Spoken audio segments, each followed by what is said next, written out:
Hi, I'm here at 1221 Fairmount in Philadelphia. There's a guy with the Billy Club right here. If people are standing in front of a polling place in paramilitary uniforms,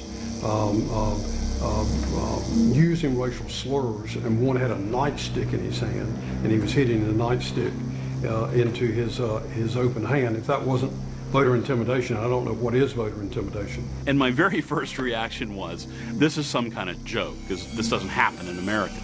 You know, we don't have armed people at the polls. Well, that surely proved to be inaccurate, that it was in fact a real presence in the polls by a bunch of thugs. And then things started to turn, in my mind, toward this is probably breaking federal law.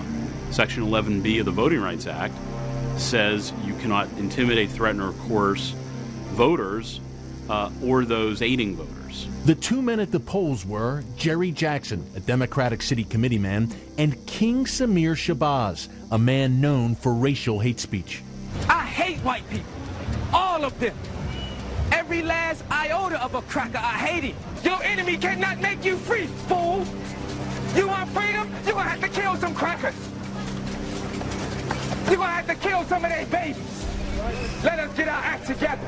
African-American poll watchers told me that they were terrified of the Panthers. They thought a bomb was going to go off, that they were scared for their lives. So this is not a case where the evidence was flimsy. King Samir Shabazz just was a little bit too strong, and he was caught out there at the polling place with the nightstick. Bush, it appeared, had his way finally in his last days. He had us. The Justice Department filed a complaint against the new Black Panther Party. It was signed by Assistant Attorney General Grace Chung Becker. I just got done litigating a Section 11B claim in the Mississippi Ike Brown case. So I knew the law. There was only probably less than 5 attorneys in the entire history of the country that have litigated a Section 11B claim, and I was one of them, and Coates was one of them. However, unlike the Ike Brown case, the new Black Panther Party would not stand before a federal judge. The machine had taken control of the Justice Department. It was filed, the new Black Panther Party, even though the chairman of the party is actually a member of the D.C. Bar, no response was filed. And we were at the point where a default judgment was going to be entered. Nothing happens. We called up the Panthers and said, by the way, you haven't responded to this, you're going to be in default. And they kept ignoring it. They even had an attorney who never answered the complaint. It was amazing.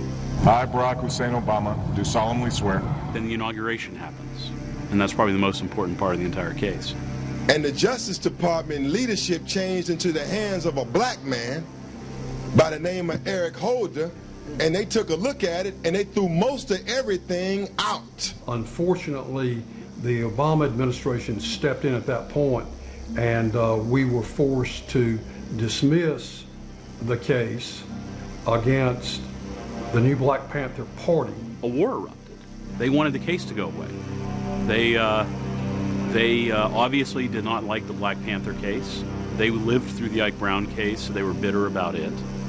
And they didn't want to see this case brought. I was one of the team at the Washington Times when we broke the story that they had dropped the lawsuit or dropped the case that basically had already been won against these 2 new Black Panther thugs.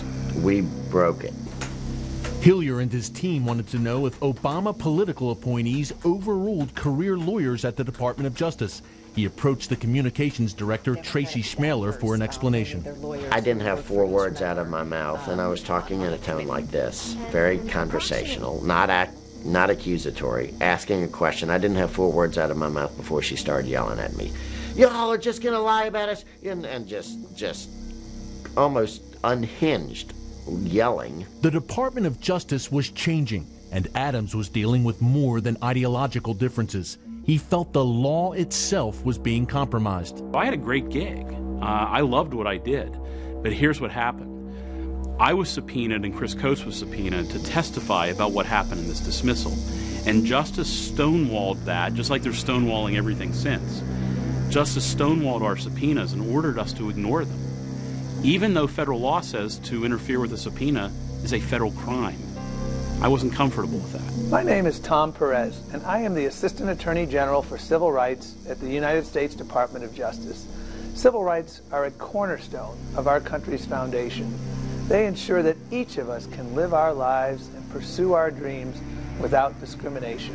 Assistant Attorney General Thomas Perez testified before the U.S. Commission on Civil Rights that he was not aware of unequal enforcement of the Voting Rights Act. There was a press report with specific instances, examples of people in your division, not all of them who are still there, who held the view that the voting rights law should never be enforced against blacks and other racial minorities. Did you take if you have questions about people who work in the division, I am happy to have those questions submitted to the division, and we will take a look at any questions you might have. I thought that the subject matter of this hearing was what we did in the new Black Panther Party case. I'm having difficulty understanding the nexus. The problem is you're not allowing us to talk to the people we've subpoenaed, the people who might have such evidence. He had never heard of this crazy idea that there's people in the Justice Department who don't want to enforce the law equally. Well, the problem is Chris Coates and I had told him that just a day or two before. So for him to say that he had never heard of these things was not accurate. And he said that under oath. And as soon as he got done testifying, I wrote up a resignation letter and I resigned that very day. The message that it carries, or potentially carries, is that if you're a minority and if you participate in intimidation or fraud, then you might not have to worry about the United States Department of Justice. If you have that, then you don't have, then the elections don't really matter, because their mob violence will overrule the election. It means it doesn't matter how you vote or how many of you vote the way you do. If you can put a mob in the street to force the government to do what you want, then you win.